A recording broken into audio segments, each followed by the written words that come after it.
मैं इसे super Saturday नहीं, एलिमिनेटर सैटरडे कहूंगा। अब टेक्निकली पाकिस्तान जो है वो 5 जीत तक जा सकता है, आप भी जानते हैं।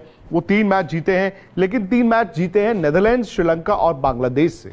लेकिन चूंकि वो पिछला मैच जीत के आ रहे हैं और वो शायद उनकी टीम का ऐसा इतिहास भी रहा है जहां पर वो कई बार इस तरह की सिचुएशन से निकलकर सेमीफाइनल या फिर आगे चले जाते हैं, तो वो ये बिलीव कर रहे होंगे कि हम कर सकते हैं अगर वो न्यूजीलैंड को हराएं। अस्सलाम वालेकुम व्यूअर्स, क्या हाल चाल है। उम्मीद करता हूं आप सब खैरियत से होंगे। तो चलते हैं आज के रिव्यू की तरफ। मैं इसे सुपर सैटरडे नहीं, एलिमिनेटर सैटरडे कहूंगा। सुपर सैटरडे तो मतलब होता है ना कि 2 बड़े मैच हो। ये 2 बड़े मैच हैं, कहां सुबह न्यूजीलैंड और पाकिस्तान और शाम को ऑस्ट्रेलिया और इंग्लैंड, और इन दोनों मैचों पर वर्ल्ड कप टिका हुआ है। लेकिन इसे एलिमिनेटर सैटरडे मैं इसलिए कहूंगा क्योंकि अगर पाकिस्तान ये मैच हार जाता है तो वर्ल्ड कप से तकरीबन बाहर है। तकरीबन क्या, वो पूरी तरह से बाहर है।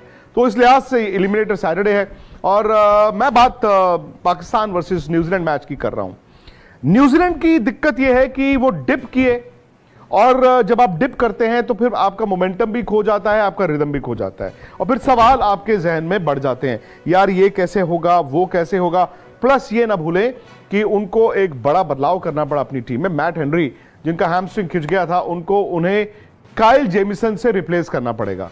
अब काइल जेमिसन बैंगलोर में खेलेंगे जहां पर वो आईपीएल भी खेले हैं, तो शायद ये ना एक तरह से ब्लेसिंग इन डिस्गाइज हो सकती है न्यूजीलैंड के लिए। उनकी हाइट है, अगर वो गेंद ठीक ठाक डालेंगे, बैंगलोर में पिटाई तो होती है, लेकिन कभी कभी क्या होता है कि वो जो एक्स्ट्रा बाउंस उनका है वो बल्लेबाजों को परेशान कर सकता है। तो ये न्यूजीलैंड की दिक्कत है। केन विलियमसन पता नहीं खेल पाएंगे कि नहीं खेल पाएंगे। तो ये जब आपके इतने खिलाड़ी चोटिल होते हैं, आप फंस जाते हैं। प्लस जैसे मैंने कहा, जब आप हारना शुरू करते हैं, भले ही अपने से बड़ी टीमों से हारते हैं, तो भाई आपके सवाल बढ़ जाते हैं। दूसरी तरफ है पाकिस्तान। अब टेक्निकली पाकिस्तान जो है वो 5 जीत तक जा सकता है, आप भी जानते हैं। वो 3 मैच जीते हैं, लेकिन 3 मैच जीते हैं नेदरलैंड्स, श्रीलंका और बांग्लादेश से। लेकिन चूंकि वो पिछला मैच जीत के आ रहे हैं और वो शायद उनकी टीम का ऐसा इतिहास भी रहा है जहां पर वो कई बार इस तरह की सिचुएशन से निकलकर सेमीफाइनल या फिर आगे चले जाते हैं, तो वो ये बिलीव कर रहे होंगे कि हम कर सकते हैं अगर वो न्यूजीलैंड को हराएं, जो मुमकिन है। उसके बाद उनको आखिरी मैच में इंग्लैंड को हराना होगा, जो फिर से मुमकिन है। मुमकिन तो है, लेकिन पाकिस्तान की टीम का वो सेल्फ बिलीफ क्या है। मैंने मिकी आर्थर की ना आज भी प्रेस कॉन्फ्रेंस सुनी, और मिकी आर्थर बहानेबाजियां कर रहे हैं। मिकी आर्थर कभी कहते हैं यार दिल पाकिस्तान नहीं बजा। मिकी आर्थर कभी कहते हैं जी हमारे प्लेयर जो आए यहां पे खेलने के लिए, मतलब पाकिस्तान के प्लेयर आए, हम जी इंडिया में बहुत ज्यादा घूम नहीं पाए, हम तो ऐसा लगा कोविड जैसा है। भाई साहब, कोविड में ना आपके जब प्लेयर्स होते थे वो बबल में रहते थे, वो कमरे से बाहर नहीं निकल सकते थे। यहां पर तो हम तस्वीरें देखते रहते हैं यार, पाकिस्तान के प्लेयर्स तो कहा है कि हम एंजॉय कर रहे हैं। अब इसका मतलब ये थोड़ी है कि आप वर्ल्ड कप खेलने आए हैं तो जी आपके प्लेयर पार्टियों में जा रहे हैं या आपके प्लेयर जो है वो महफिलें लूटने जा रहे हैं, ऐसा नहीं होता। तो ये बहानेबाजी जब तक आपके ड्रेसिंग रूम में रहेगी, आप कैसे अच्छा खेलोगे, मुझे आप बताइए। टीम अच्छी वो जो बहानेबाजी नहीं, जो ये माने कि हम गलत खेले थे और जो ये कहे कि हां जी आज हम खड़े होंगे, आज हम करेंगे, तो सारी की सारी बात आ जाती है कि वो सेल्फ बिलीफ पाकिस्तान का क्या है। अच्छा, पाकिस्तान की दिक्कत यह भी है कि उनका बैटिंग ऑर्डर नहीं चल रहा था। दिक्कत थी कि उनके बीच में स्पिनर्स गेंद नहीं कर रहे थे।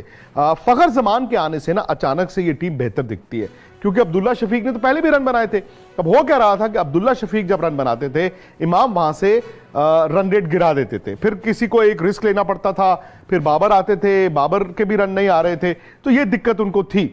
फखर जमान ने एक पारी जो कोलकाता में खेली, वो एक तो देखिए बड़े प्लेयर तो थे ही, लेकिन यह भी हकीकत है कि पिछले कई मैच ऐसे थे जहां पर उनके रन्स नहीं आ रहे थे। सो मच सो कि लोगों ने यह भी कहा कि यार फखर को खिलाते क्यों। भाई नए ओपनर तो अब्दुल्ला शफीक आए ना, फखर और इमाम ही तो ओपन करते थे, तो इन दोनों के रन नहीं आ रहे थे, फखर के खास तौर से।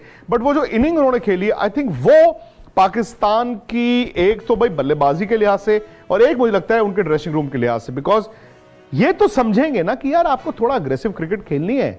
भैया बैंगलोर में खेल रहे हो, बैंगलोर में ऐसा बहुत कम होगा कि जी आपने 250 पौने 300 रन बनाए और आप मैच जीत गए।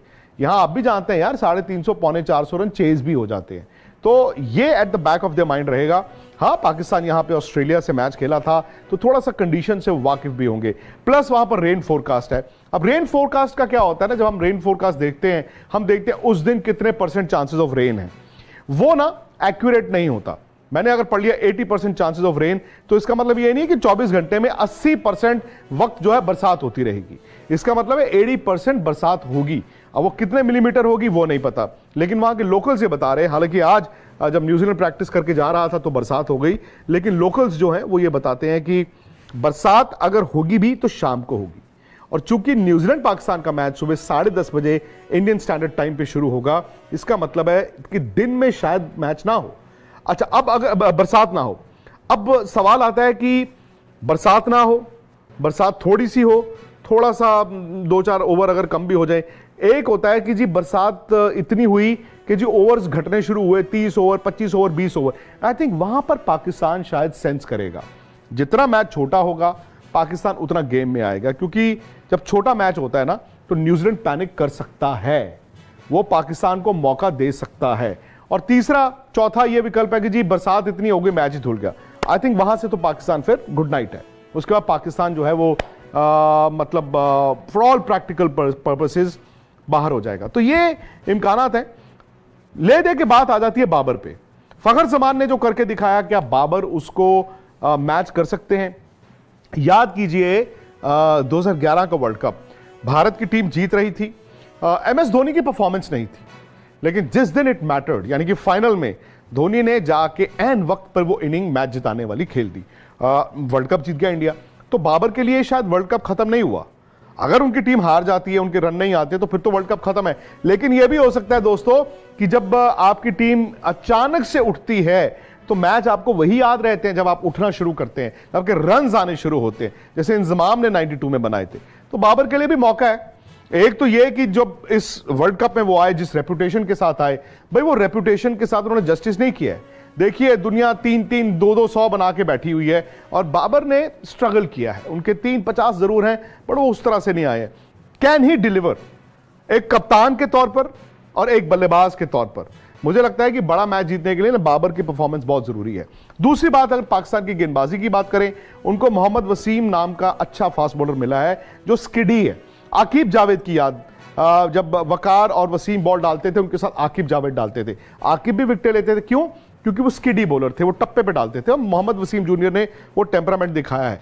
लेकिन भाई साहब, ले दे के पाकिस्तान की दिक्कत यह है, अगर ऊपर से आफरीदी ने और मोहम्मद वसीम ने या जो भी नया बॉल डालेगा विकेटें नहीं ली, अगर ऊपर से उन्होंने 2 या 3 आउट नहीं किए, तो मिडिल ओवर्स में ना पाकिस्तान के पास स्पिनर्स नहीं है, पिटाई बहुत ठीक ठाक होगी। और अगर आपकी एक बार पिटाई होनी शुरू हो जाए बैंगलोर में, तो फिर रुकता नहीं है। पाकिस्तान बैक 10 यानी कि लास्ट 10 ओवरों में अच्छा बॉल डालता है, बट तब तक यह भी देखना होगा ना कि आप कितने रन खा चुके हैं। तो यह मुझे लगता है कि पाकिस्तान के लिए 2 चीजें हैं, एक ये कि बाबर आजम की कप्तानी, बाबर आजम की कप्तान वाली बैटिंग, और दूसरा अगर उनके गेंदबाज नई गेंद के साथ विकेट ले सकते हैं तो पाकिस्तान गेम में आएगा।